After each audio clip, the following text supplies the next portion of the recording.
Good morning, everyone. Well, I'm going to take a little hike this morning in a forest preserve called Wolf Road Woods, southwest of Chicago.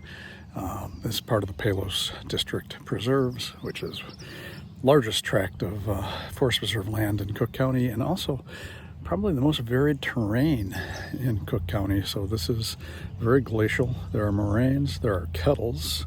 So a kettle is like kind of a place where a big chunk of ice melted and left a depression, which is oftentimes a little pond or lake. So, and it is nice and cool after some heat. We had some intense storms last night.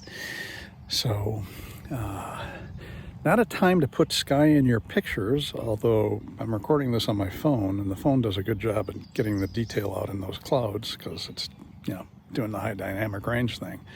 But in general, you're going to want to look at things that are close to the ground and maybe don't have a lot of sky in the photos.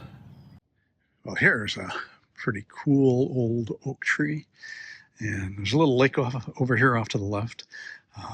It's called Tomahawk Slough. Actually, the lakes in this area are all called sloughs, which is interesting because that's a term usually you find further south in the United States. Not so much up here.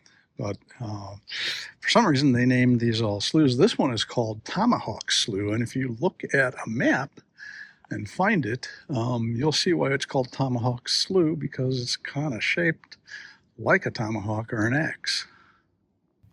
I came down to check out this lake and found where the mosquitoes are. And as I've mentioned before in this channel, I generally do not get bitten by mosquitoes. I put some repellent on, so that's taking care of it, but whoo, they're all over the place here. So if you ever come out here, be forewarned, bring the repellent.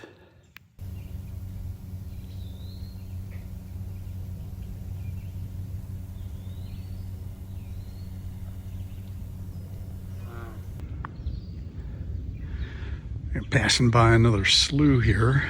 This one's called Horse Collar Slough. Same thing as Tomahawk Slough.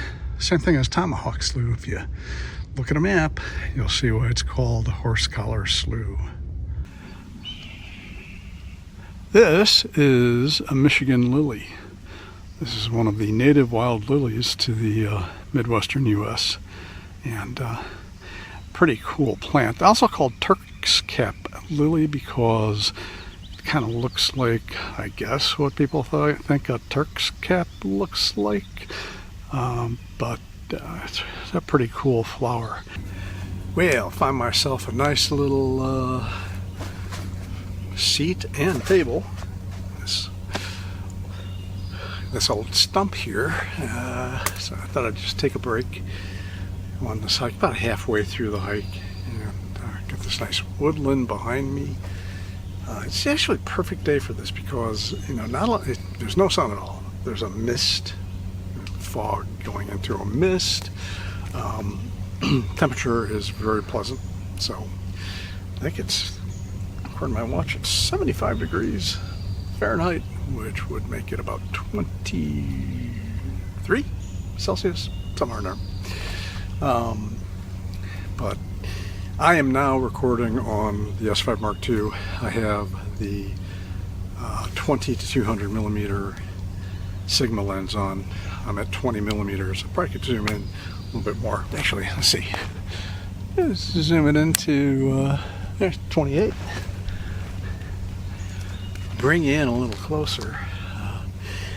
So as I mentioned in my previous video, I've exited the world of photojournalism and really probably professional photography as a whole, and I was kind of mulling over all the equipment that I have that was very useful for photojournalism, including this S5 Mark II and this 20 to 200 millimeter Sigma lens, and I am not going to get rid of any of that.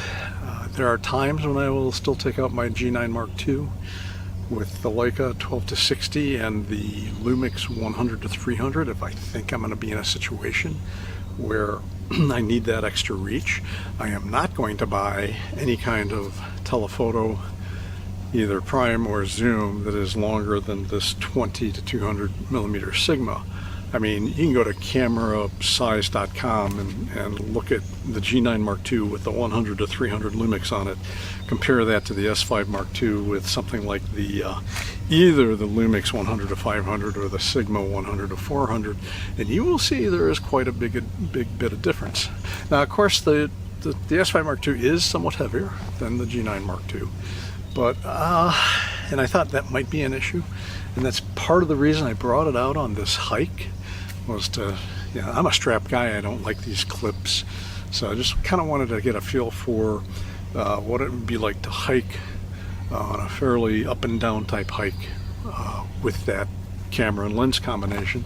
Beth and I are planning a trip in the fall. We're probably just going to go up into Wisconsin, probably into the Baraboo Hills area where Devil's Lake State Park is. If you're familiar with Wisconsin, you know that that's some pretty nice and unusual scenery for the Midwest.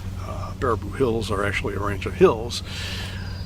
You go on Wikipedia, they call them a range of mountains. Yeah, they're hills.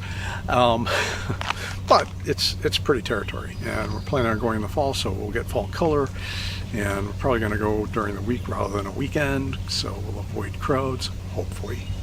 But yeah, so far so good, and I just like the fact that this lens has the quality that it has, and you never have to change lenses. I mean, the only time you would is if you need to go longer or wider than what it does. And how often does that happen?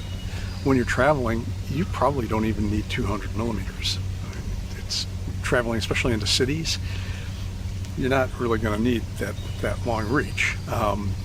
If we ever, and hopefully we can do this, take a trip to Europe, and we're going to wait until things here in the United States change, which they will. I may just take the GX85 and just go with something small. If we're going into cities, nothing that stands out. So, also recording right now on the DMW DMS-1 microphone, and right now I would estimate 6 feet 2 meters or so from the camera, maybe a little less, and we'll see what this sounds like. Luckily, no flight pattern over this area today. You can get the flight pattern in the Midway Airport, the approach, but not today.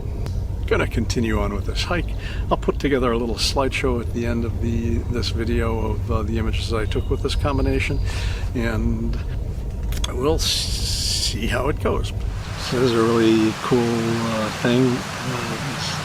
Most of the ravines in here have streams in the bottom, but by this time of the year, summer or normal year, they're dry. But we've had a lot of rain, so this one's flowing really well.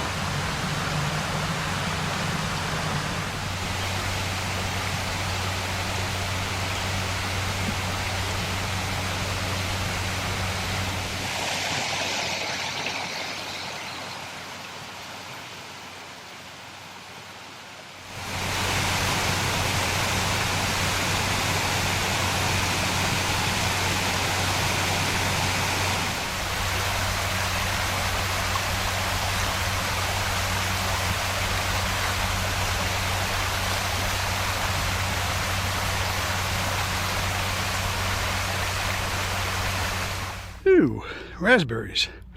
These are actually black raspberries. They're red because they're not ripe, but I'm going to have a look and see if there's any ripe ones and have a snack.